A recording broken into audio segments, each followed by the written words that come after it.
বালকটির বয়স মাত্র ১২ বছর। এই বয়সেই তাকে বসানো হয় রোমের সিংহাসনে, কিন্তু রাজত্ব করার হয়ে ওঠে না ছেলেটির। শত্রুরা তাকে বন্দী করে নিক্ষেপ করে এক নির্জন দুর্গে, আর একের পর এক চলতে থাকে হত্যার ষড়যন্ত্র। কিন্তু কোনো এক অদৃশ্য শক্তি বারবারই রক্ষা করতে থাকে ১২ বছর বয়সী বালকটিকে। বন্দী দুর্গেই সে খুঁজে পায় এমনই এক রহস্যময় তরবারি, যেটা যার হাতে থাকবে সেই হবে অজেয় শাসক। হ্যাঁ ভিউয়ার্স, আজকে এক্সপ্লেন করব ২০০৭ সালে মুক্তিপ্রাপ্ত দ্য লাস্ট লিজিয়ন মুভির গল্প, যেটা রোমান সাম্রাজ্যের শেষ সম্রাট রোমিউলাস অগাস্টাসকে নিয়ে নির্মিত হয়েছে। আর হ্যাঁ, এই মুভিতে কিন্তু অ্যাক্ট্রেস হিসেবে আমরা ঐশ্বরিয়া রায়কে দেখতে পাবো। তো আর কথা না বাড়িয়ে চলুন শুরু করা যাক আজকের মুভির গল্প। মুভির কাহিনী শুরু হয় ৪৬০ খ্রিস্টাব্দের রোমকে ঘিরে। শত শত বছর ধরে যে রোম ছিল বিশ্বের সবচেয়ে শক্তিশালী সাম্রাজ্য, সেই রোমের এখন চরম দুর্দিন। অতীতের সব গৌরব ম্লান হয়ে গেছে। চারিদিকে শুধু বিশৃঙ্খলা, ষড়যন্ত্র আর বিদ্রোহের আগুন। জেনারেল ওরেস্টাস নামে একজন উচ্চপদস্থ সেনানায়ক তখনকার পশ্চিম রোমান সম্রাট জুলিয়াস নেপোসকে ক্ষমতা থেকে উৎখাত করে ক্ষমতা দখল করে নেয়, কিন্তু তার কোনো জনসমর্থন ছিল না। তাই সে নিজে সিংহাসনে না বসে তার ১২ বছরের ছেলে রোমিউলাস অগাস্টাসকে সিংহাসনে বসায়, কারণ রোমিউলাসের মা ছিল রাজপরিবারের মেয়ে। সেদিক থেকে রোমিউলাসের ধমনীতে প্রবাহিত হচ্ছিল সিজারের রক্ত। তবে ছেলেকে সিংহাসনে বসালেও ওরেস্টেসই ছিল প্রকৃত ক্ষমতার মালিক। কিন্তু রোমিউলাস কোনো সাধারণ বালক ছিল না। সে ছিল একজন যোগ্য সিজারের মতোই শান্ত, সাহসী ও নির্ভীক। সে নিজেকে জুলিয়াস সিজারের উত্তরাধিকারী বলেই অনুভব করত। তার শিক্ষক ছিল এক রহস্যময় দার্শনিক যার নাম অ্যামব্রোসিনাস। সে ছিল ব্রিটানিয়া, অর্থাৎ আজকের ব্রিটেনের লোক। তার বুকে আঁকা ছিল একটি তলোয়ার বিশিষ্ট তারকা চিহ্ন। একটি কিংবদন্তির পিছু নিয়ে সে রোমে এসেছিল। সেটা হচ্ছে জুলিয়াস সিজারের একটি তরবারি কোথাও লুকিয়ে রাখা আছে, যার নাম এক্সকেলিবার। কিংবদন্তি ছিল এই বিশেষ তরবারিটি যার হাতে থাকবে সেই হয়ে উঠবে অপরাজেয় শাসক, ন্যায়ের রক্ষক আর সিংহাসনের সত্যিকারের উত্তরাধিকার। অন্যদিকে কিশোর সম্রাট রোমিউলাসের নিরাপত্তার দায়িত্বে ছিল রাজরক্ষী বাহিনীর কমান্ডার অরিলিয়াস নামে এক বিশ্বস্ত রোমান যোদ্ধা। তার প্রতিজ্ঞা ছিল সে জীবনের শেষ নিঃশ্বাস পর্যন্ত রোমিউলাসের রক্ষা কবচ হয়ে থাকবে। কিন্তু কিশোর সম্রাট রোমিউলাসের অভিষেকের অল্প কিছুদিন পরেই রোমান সাম্রাজ্যের ওপর আঘাত হানে এক ভয়ঙ্কর বর্বর গোষ্ঠী। এই গোষ্ঠীর নাম ছিল গথ, আর তাদের নেতা ছিল নির্মম ও উচ্চাকাঙ্ক্ষী যোদ্ধা অডোয়াসার। অডোয়াসার তার বাহিনী নিয়ে রাজপ্রাসাদে ভয়াবহ হামলা চালায়। রোমিউলাসের বাবা মা সহ রাজপরিবারের সবাইকে হত্যা করা হয়। এই হামলার পেছনে ছিল ভুলফিলা নামে একজন রোমান মিলিটারি কমান্ডারের বিশ্বাসঘাতকতা। সেই অডোয়াসারকে এই হামলার সুযোগ তৈরি করে দেয়। তবে তারা রোমিউলাসকে হত্যা না করে জীবিত বন্দী করে। বন্দী করা হয় তার শিক্ষক অ্যামব্রোসিনাসকেও। তাদের দুজনকে বন্দী হিসেবে পাঠানো হয় টাইবেরিয়াস দুর্গে, যা ক্যাপ্রি নামক একটি দ্বীপে অবস্থিত ছিল। গথ বাহিনীর হামলা থেকে প্রাণ রক্ষা করতে সক্ষম হয় সিজারের নিরাপত্তা বাহিনীর প্রধান অর্লিয়াস ও তার ৩ বিশ্বস্ত অনুচর। তারা রোমিউলাসকে উদ্ধার করার উপায় খুঁজতে থাকে। এ সময় তাদের সাথে যোগ দেয় মীরা নামের অপূর্ব সুন্দরী এক ভারতীয় নারী। সে ছিল একজন সাহসী যোদ্ধা ও গুপ্তচর। তাকে পূর্ব রোমান সাম্রাজ্যের সম্রাট লিও পাঠিয়েছিল রোমিউলাসকে উদ্ধার করার জন্য। তারা একটি নৌকা দখল করে পাড়ি জমায় ক্যাপ্রি অভিমুখে। টাইবেরিয়াস দুর্গের সেনা কমান্ডার দায়িত্ব দেওয়া হয়েছিল বিশ্বাসঘাতক ভুলফিলাকে। সে সিজার রোমিউলাসকে হত্যা করার জন্য সব সময় উপায় খুঁজে বেড়াত, কিন্তু তাকে রক্ষা করার জন্য ছিল অ্যামব্রোসিনাস। তাই ভুলফিলা অ্যামব্রোসিনাসকে শাস্তি দেয়। তাকে ঝুলিয়ে রাখা হয় উঁচু একটি টাওয়ারের ওপর। সেখান থেকে সে দুর্গের ভেতর তাকিয়ে দেখতে পায় তার বুকে আঁকা চিহ্নটির অনুরূপ চিহ্ন। সে বুঝতে পারে যে এখানেই কোথাও সেই কিংবদন্তির তরবারিটি লুকানো আছে। সে রোমিউলাসকে বলে দেয় কিভাবে সেই তরবারিটার কাছে যেতে হবে। তার নির্দেশনা অনুসরণ করে মাটির নিচের একটি ঘরে তরবারির কাছে পৌঁছে যায় রোমিউলাস। সেখানে জুলিয়াস সিজারের ভাস্কর্যের হাতে শোভা পাচ্ছিল সেই বিখ্যাত এক্সকেলিবার। রোমিউলাস সেটা নিয়ে নেয়। ব্রিটানিয়া নির্মিত এই তরবারিটি কেবল তার জন্য, যাকে নিয়তি শাসক হিসাবে একদিন নির্বাচন করেছে।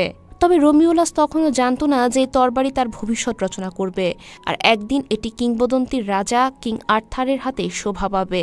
এদিকে অর্লিয়াস ও তার বাহিনী গোপনে দুর্গে প্রবেশ করতে থাকে। কঠোর নিরাপত্তা ব্যবস্থা ও নজরদারির মধ্যেও মীরার অসামান্য দক্ষতা ও যুদ্ধ কৌশলের কারণে তারা ভিতরে প্রবেশ করে। সেখানে প্রহরীদের সঙ্গে তাদের প্রচণ্ড সংঘর্ষ, রক্তক্ষয়ী লড়াই হয়। অবশেষে তারা সম্রাট রোমিউলাসকে নিয়ে একটি সুড়ঙ্গ পথে পালিয়ে যেতে সক্ষম হয়। কিন্তু ভুলফিলা তো ছেড়ে দেওয়ার পাত্র নয়। সে তার বাহিনী নিয়ে পিছু নেয় রোমিউলাসের। পথে যেতে যেতে অ্যাম্ব্রোসিনাস রোমিউলাসকে এক্সকেলিবারের ভবিষ্যৎবাণী সম্পর্কে জানায়। অবশেষে তারা রোমে ফিরে আসে। কিন্তু রোমে ফিরে তারা দেখতে পায় সম্রাটের সিংহাসন ফিরে পাওয়া তো দূরের কথা, পুরো রোম এখন বিশৃঙ্খলার মধ্যে। ভেন্টিডিয়াস নামে রোমের এক প্রাক্তন সেনানায়ক রোমের পরিস্থিতি অরেলিয়াসের কাছে তুলে ধরে।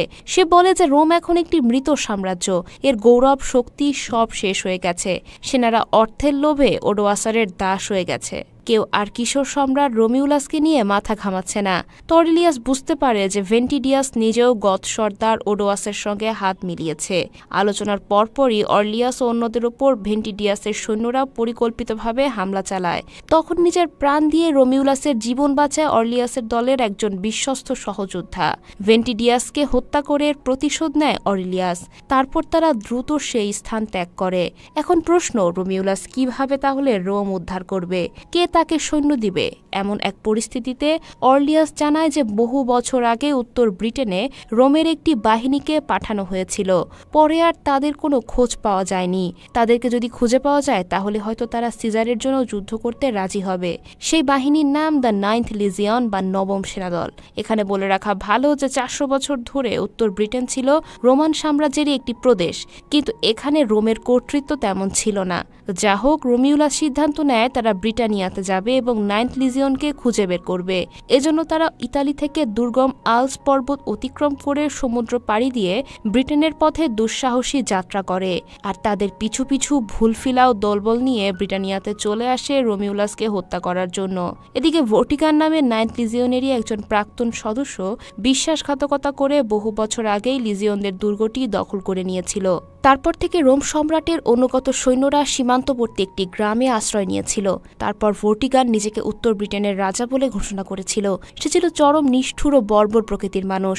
বিশ্বাসঘাতক ভুলফিলা ব্রিটানিয়াতে এসে প্রথমেই তার দুর্গে যায় এবং ভর্টিকানের সঙ্গে দেখা করে। তাকে সে জানায় যে সিজার এখন ব্রিটানিয়ায় অবস্থান করছে আর তার সঙ্গে রয়েছে সেই কিংবদন্তি তরবারি এক্সকেলিবার। এই তরবারিটার উপর দীর্ঘদিনের লোভ ছিল ভর্টিকানের, তাই সে সিজারকে হত্যা করে তরবারিটি দখল করার জন্য অস্থির হয়ে ওঠে। কিন্তু ভুলফিলা এটা বলে যে বালক সম্রাটের সঙ্গে রয়েছে অ্যাম্ব্রোসিনাস। ভর্টিকান আগে থেকেই তাকে চিনত। তার হাত থেকে প্রাণ রক্ষার জন্য অ্যাম্ব্রোসিনাস ব্রিটেন থেকে পালিয়ে রোমে চলে গিয়েছিল। উদ্দেশ্য ছিল এক্সকেলিবার খুঁজে বের করে তা সেই নির্ধারিত ব্যক্তির হাতে তুলে দেওয়া, যে রোমান সাম্রাজ্যের শান্তি, সুবিচার ও গৌরব ফিরিয়ে আনবে। কিন্তু রোমিউলাস আর তার সঙ্গীরা ব্রিটেনে পৌঁছে দেখতে পায় যে রোমান সাম্রাজ্যের এক সময়কার গর্ব, তার 9th লিজিয়ন এখন পুরোপুরি সামর্থ্যহীন। বহু বছর ধরে মূল সাম্রাজ্যের সঙ্গে বিচ্ছিন্ন থাকায় এই বাহিনীর লোকেরা সামরিক চরিত্র হারিয়ে ফেলেছে। তাদের মধ্যে আর যুদ্ধের উৎসাহ নেই। তারা কেউ কৃষিকাজে মন দিয়েছে, কেউ আবার স্থানীয় গোষ্ঠীর সঙ্গে মিশে গেছে, ঘর সংসার করছে। তো অ্যাম্ব্রোসিনাস আবার 9th লিজিয়নকে তরবারির ভবিষ্যৎবাণী সম্পর্কে বলে, তাদেরকে নতুন সভ্যতা নির্মাণের স্বপ্ন দেখাতে চেষ্টা করে, কিন্তু তেমন কোনো সাড়া পায় না।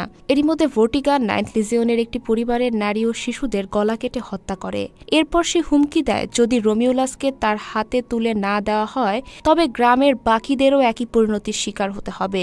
এই হত্যাকাণ্ড দেখে 9th লিজিয়নের দলনেতা ভয় পেয়ে যায়। কিন্তু এই সময় রোমিউলাসের দৃঢ়তা সিভিলিয়ান ও কৃষক বনে যাওয়া সৈনিকদের পুরনো রোমান আত্মায় আবারও শক্তি ও সাহসের সঞ্চার করে। তাদের অনেকে আবার তাদের 10 বছর আগে রেখে দেওয়া সেই অস্ত্রশস্ত্র হাতে তুলে নেয় আর তাদের রোমান সম্রাটের জন্য ভর্টিকানের বিরুদ্ধে শেষ যুদ্ধের প্রস্তুতি নেয়। যুদ্ধের দিন সকালে অরেলিয়াসের দুর্দান্ত বক্তব্য যোদ্ধাদের মনে সাহস এবং যুদ্ধের আগুন জ্বালিয়ে দেয়। ভর্টিকান বিশাল বাহিনী নিয়ে দুর্গ আক্রমণ করে, অথচ সম্রাটের পক্ষে সৈন্য সংখ্যা ছিল খুবই কম। তবুও অ্যাম্ব্রোসিনাস ও অরেলিয়াসের নেতৃত্বে তারা সুশৃঙ্খলভাবে তীর ও আগুনের গোলা নিক্ষেপ করে ভর্টিকানের বাহিনীকে প্রতিহত করতে থাকে। কিন্তু শেষ পর্যন্ত শত্রুরা দুর্গের ভেতর ঢুকে পড়ে। তখন অরেলিয়াস, মীরা ও অন্যান্য যোদ্ধারা একত্রে সম্মুখ সমরে ঝাঁপিয়ে পড়ে। ভীষণ লড়াইয়ে অরেলিয়াসের 2 সহযোদ্ধা বীরের মতো প্রাণ হারায়। যুদ্ধ পরাজয় প্রায় নিশ্চিত প্রতিষ্ঠিত হয়ে উঠলে হঠাৎ করে লাস্ট লিজিয়নের হারিয়ে যাওয়া সৈন্যরা তাদের দলনেতার নেতৃত্বে যুদ্ধে যোগ দেয়। তাদের ঐতিহ্যবাহী রোমান যুদ্ধ কৌশল যুদ্ধের মোড় ঘুরিয়ে দেয়। এদিকে অ্যাম্ব্রোসিনাস বিশ্বাসঘাতক ভর্টিগানকেও আগুনে পুড়িয়ে হত্যা করে। তার মৃত্যুর খবর ছড়িয়ে পড়তে ভর্টিগানের অধিকাংশ সৈন্য যুদ্ধ ত্যাগ করে পালিয়ে যায়, কিন্তু ভুলফিলা তার লক্ষ্যে অনড় থাকে। রোমিউলাসকে তার চাই। সে আর্লিয়াসকে পরাজিত করে ফেলে, কিন্তু শেষ পর্যন্ত নিয়তির শক্তিতে বলিয়ান রোমিউলাস এক্সকালিবার দিয়ে তাকে এফোর করে দেয়। কিন্তু যুদ্ধে বিজয়ী হওয়ার পরও রোমিউলাস ঘোষণা করে যে সাম্রাজ্য পুনরুদ্ধারের জন্য সে আর কোনো যুদ্ধ করবে না, আর কারো রক্ত ঝরাবে না। সে চায় তার অনুসারীদেরকে শান্তিপূর্ণ ভবিষ্যতের পথে নেতৃত্ব দিতে।